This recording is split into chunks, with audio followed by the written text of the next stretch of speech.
certainly like a tsunami. The biggest, most historic brands of our time are going to go out of business. Having the ability to get ahead of it is almost impossible. Every marketing director is struggling. The dynamics of the market have now fundamentally changed.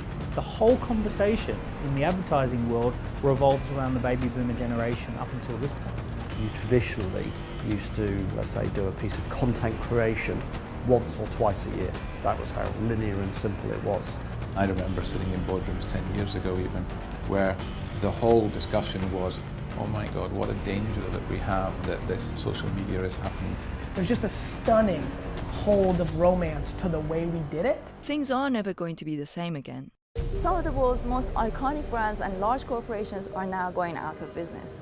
It's safe to say that digitalization has had a role to play in this. We are facing the newer generation, people who have never been offline. It's hugely challenging capturing that audience, a non-linear way that they find things, that they discover things. We are living through the biggest shift of attention in human history. So what makes millennials so different? This new generation of millennials, what they want is substance, is a truth. People in that generation have a different approach to brands and heritage. Anybody that is current with technology is pretty much a millennial also. I think there has been a change of command and control of comms. That takes time for companies to open up. The question is whether the companies and organizations are able to make this change fast enough to meet the demands of the younger generation and to have a chance of survival in the next few decades.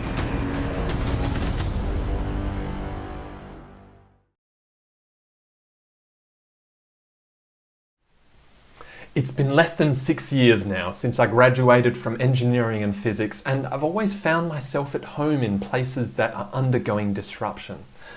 One of the key beliefs at my first companies, being General Electric, was to deliver results in an uncertain world. And today I want to share with you how we're doing that at Synergy to improve our operations as electricity faces disruption by changing customer expectations, rooftop solar panels, wind, batteries, and climate politics. So I want to start today with an easy question. How many of you still have a landline at your home? Do you use it to make calls anymore? Not many, right? But when did that change? Is it still changing for you in your workplace now? Do you still have a desk phone, or do you use a mobile instead? I want to share a quick history lesson on something that's in your pocket right now. So in the USA, the first telegram was sent by Morse code back in 1838. It unlocked part of the Industrial Revolution and really allowed for the consolidation of business worldwide. It wasn't until 1956 that my Swedish ancestors allowed us to take the phone to the road with batteries and a network for calling without wires. It was in year 5 at primary school when I got my hands on my first mobile phone, a Nokia 3310.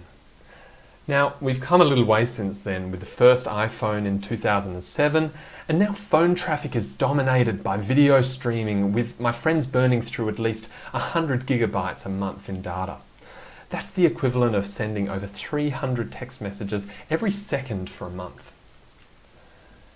Have you ever stopped and asked yourself what this might have meant for your local telco company, though, over the last 20 years? Your Optuses, your Telstras and the like. What do you think is the effect that magnitude of change has had on operations and their ability to refine a steady state of business process? So today I want to take some time to talk to you about what disruption means for continuous improvement. I want to share with you some of the key learnings from having run an incubator for a new way of problem solving over the last 2 years, converging on these 4 points. The first being that forecasts suck. It's being a lot to do with them being based on increasingly shaky assumptions. This has meant that a lot of our improvement initiatives don't really do what we think they will. We'll learn to spot when we're being disrupted here. I want to share some examples where we've been responding to this by focusing on value, measuring outcomes rather than just projects or tasks complete. When we start focusing on value again, I want to share how we fund teams over projects, allowing for flexibility and backlogs so those teams can pivot towards more valuable initiatives. And lastly, I want to take a look at how to support those teams with autonomy by removing barriers and getting out of their way. Here we'll have a look at the governance in place and ask if it's allowing us to move fast enough. So picking up from where we left off in the telco space. In a repeatable and reliable market, we can get used to long-term planned backlogs of projects that reliably deliver improvement and benefit. Now, in an environment of disruption, some of these business cases get more and more uncertain. This chart illustrates a succession of occasions where Spark New Zealand, a telco company, applied a bias of optimism to their business performance and continued to fail to realise the outcomes of those proposals. This business was transitioning to a more digital environment while failing to recognise that the assumptions underpinning their profitability were changing rapidly. Now, fortunately, Spark New Zealand have been able to turn things around since then, but many businesses don't. This is what I like to call a spider leg curve, where all the projections go up, but the actual performance of the business keeps going down. And I think it's the sort of trend that keeps coming up in the face of disruption. When you see profits continue to decline despite so many projections of growth, you've got to take another look at your strategy and ask whether your improvement initiatives are really delivering what you thought they would. So here's point one of disruption. Forecasts suck. They are only as useful as the assumptions that they depend on, and if those assumptions keep holding true. When forecasts suck, we really need to be ready to revise them more frequently and question if they're even still relevant. How often have you revised the benefits and assumptions for an improvement project more than 6 months after complete? We should do this, but it's never really the sexy part of the project. Let's do a little practice now in recognizing disruption and the spider leg curve. On screen, you see the total power produced by grid-scale electricity generators each year over the last 12 years. This doesn't include behind-the-meter generation like solar panels on your roof. You can see a moderate increase and some more variability coming in since 2014. Now, I want to superimpose some of the forecasts that our market operator releases every year. The blue lines here represent the different forecasts over the last 10 years, and you can see that they vary quite a lot. It's not a comment on the quality of the forecasts, but it says that demand for grid-generated power has not been increasing as we systematically expect to, and last year was the first year where forecasted demand actually decreased. I read this chart and it tells me that we're being disrupted. And in this case, it's all about rooftop solar. We're in this state where it's really hard to predict the demand for our key product, being electricity. It makes business really tough. So solar generates energy which is not centrally coordinated or monitored, and altogether it now generates up to 1.1 gigawatts of power down here in the southwest, and this represents up to a quarter of the power generated in the middle of the day. Now in WA we're leading the world on this, and penetration will get higher and higher in years to come. As a long-lived utility, we've got some old habits to shake, but I think we're on track to change our business dramatically in response to this. That change starts with acknowledging our situation, acknowledging that forecasts suck, and forging a new path in a changing market. So, who's heard of Lean before? Okay, great. So, this being an operational excellence conference, we're probably not short of this skill set.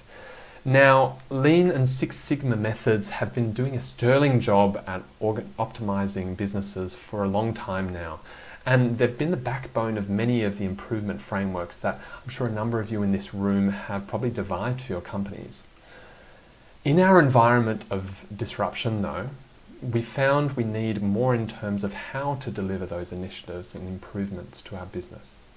So if Six Sigma is all about reducing variability, and you've got an environment where you have to continuously adapt to your market, you've got to look a bit wider. So who's heard of Agile? What about design thinking? Some nodding, some puzzled faces. Now, without getting into detail, there's one thing that all of these methodologies and philosophies have in common. They focus on delivering value over just stuff, or just completing projects that we assume are valuable based on some approved forecast that we assume will be delivered as planned. Point 2 of disruption, focus on value. I mean, really focus on value. I mean to define it, I mean to measure it during a trial, I mean for that to be the key indicator of success over all else. Over completed tasks, over traffic lights that say we've consumed the right amount of capex against the original budget, over all of it. Think of outcomes over outputs in the face of disruption. Recenter on what key indicators matter to your customers, your investors, and your people, and check in on how connected your improvement initiatives are to that. So, if we're talking value this, value that, we've got to get a little more specific about what I mean. Part of my role has been to get deep into this question of what value is at an organisational level. To deliver value, you must define value. Now, Jack Welch was one of the most prolific CEOs of the General Electric company, that place where I worked. He left his mark on the history of American corporations by cementing this belief that profit is the only real indicator of success. Famous economists like Milton Friedman would say things like, the responsibility of business is to maximize profits within the bounds of the law. This was one of my earlier views of what I define as value, but it didn't feel right. When working with teams, they would often point towards the intangibles, the mission of the business, and ask, how do we prioritize these things over unending cost out? I thought I'd take a 21st century view, a millennial view at this instead, and see how far it would go. In this view, purpose lies at the top. Profitability is merely a means to an end, being that you want to deliver that purpose. Having functional and well-enabled teams is foundational to being able to deliver initiatives that are delivering cashable benefit and moving the dial on the purpose. This view of value has helped some team leaders to ask whether what they're really doing is aligned to our purpose. So, what do I actually do at work? Now, I've been part of a digital and innovation strategy team that's been incubating a new way of working for our business over the last 24 months. We've been trialling a way that enables teams to focus on delivering value in a more iterative and hypothesis-driven fashion. In the process, we've been swapping out a lot of the business case rigor and forecasting in exchange for a more mindful process of checking in with teams and how they're going with delivering the value that they set out to deliver. We're now scaling this approach to problem solving as part of a reorganization around an agile operating model. These teams up here are the people I work with to ensure that we're focusing on value delivery every day and that we know how to demonstrate that through experimentation and verification. So what else have I learned on this journey of team incubation in a new environment? Well, the thing that keeps coming up as I work with these teams is how much more autonomy they have to pursue value when they don't just focus on one big project. Let me ask you, have you ever been involved in a project where you learn more and more about the problem and find out that the project isn't really delivering what you intended it to? What incentive did you have to kill that project and disband your team rather than just make it work somehow? Do you know of projects taking place at your organisation right now that are really just train wrecks in the making, and teams just can't keep driving out those deliverables. They keep driving deliverables that aren't really valuable to the business.